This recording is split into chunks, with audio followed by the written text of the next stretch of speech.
The latest rumor that I heard before this was that the Pixel 5 might be pricing in now at $700. But this article is saying that it's going to cost, well, they say cost a lot less because they're referring it to the $800 price point of the Pixel 4. This article is now saying that the Pixel 5 could be, I think, $649, I believe. You might reasonably be expecting the Google Pixel 5 to be an expensive phone.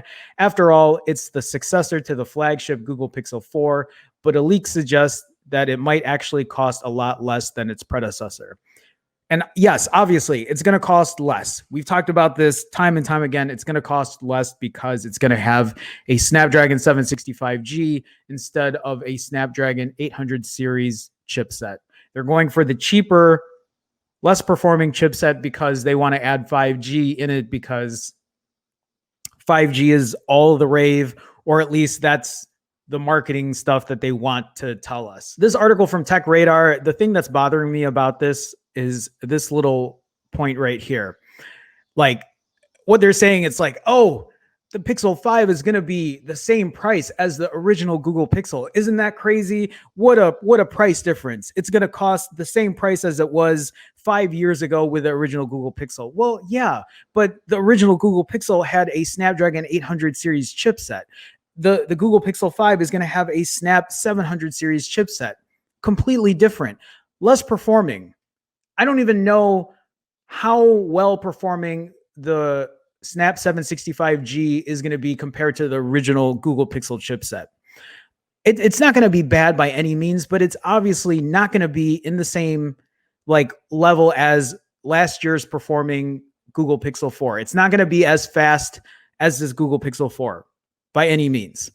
And that's why it's a cheaper price. Stop making these articles sound like they're dropping these prices. It's going to be amazing. And tell them why it's going to be cheaper, because they're going to be putting a slower chipset in there. Like, God, make it at least obvious to the people reading this. You're going to have people who don't know anything about this phone who's going to say, well, yeah, what a price difference. Let me buy this. And then they might be a gamer or whatever, or heavy into performance, and then not realize that it's going to be a slower chipset. Is the Pixel 5 worth $650? A $50 price difference from the $700 that it might be coming in at. If a Pixel 5 comes in at $650 and a Pixel 4a 5G comes in at $500, you still have to think about what that extra $150 is giving you. That extra $150 will give you the same chipset performance. It'll give you the same camera experience, but what will separate the 4a 5G from the Pixel 5 is the fact that the Pixel 5 will have better build quality. It'll have a higher refresh rate, so 90 hertz instead of the 60 hertz refresh rate.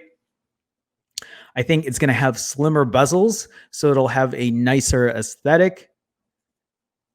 And then in terms of battery, I think the 4a 5G might give you better battery from the display alone. Unless the battery on the Pixel 5 is going to be that much bigger, but I can't remember now what those numbers are going to be. It'll probably be metal and glass. It's going to have IP68 dust and water resistance. It's going to have wireless charging. So there are a number of things that it will add on to it, but is it worth the extra $150? That I can't. So for me, I've been saying no. I still feel like even at $150, yes, it's better, $50 off. That's better than $200, paying an extra $200 for all of these smaller extra things. But I don't know if for a lot of people, if build quality, if wireless charging, if dust and water resistance is a deal breaker for you. Because I'll say this again, when I have my Pixel 4 here and I have my Pixel 4a here, they seem very similar in terms of build quality. They look very similar just in terms of aesthetics. I mean, I've said this before, but the Pixel 4a has a much nicer looking full display than what I have on the Pixel 4. But we're not talking about the Pixel 4 here. We're talking about the 4a 5G and the Pixel 5. Dropping that price down by an extra $50, so now that the price difference is $150, makes it a little more appealing for me. I've said this already before, but I'm going to be buying both of these phones. I'm going to buy the 4a 5G and I'm going to buy the Pixel 5. I want to see if it really is worth that extra $150. Maybe the screen's going to look a lot nicer. Maybe the battery is going to last a bit longer. Maybe the build material is going to be a lot better than the build material on the Pixel 4. Because let's be honest, guys, this Pixel 4, yes, it's higher build quality than my Pixel 4a, but it's not by a lot.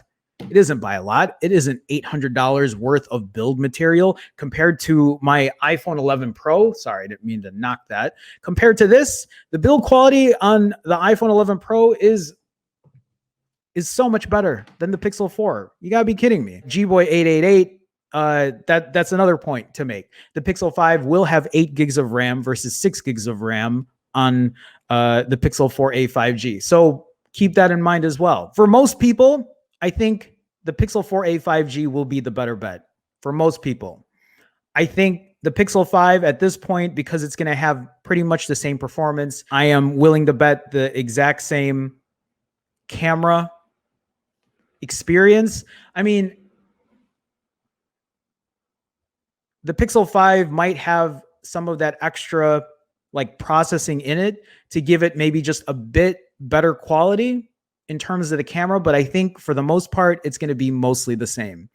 And I feel like at this point, you're paying an extra $150 for like the niceties of a phone, for the better build quality, for the wireless charging. If you're a big wireless charging person, then that's great.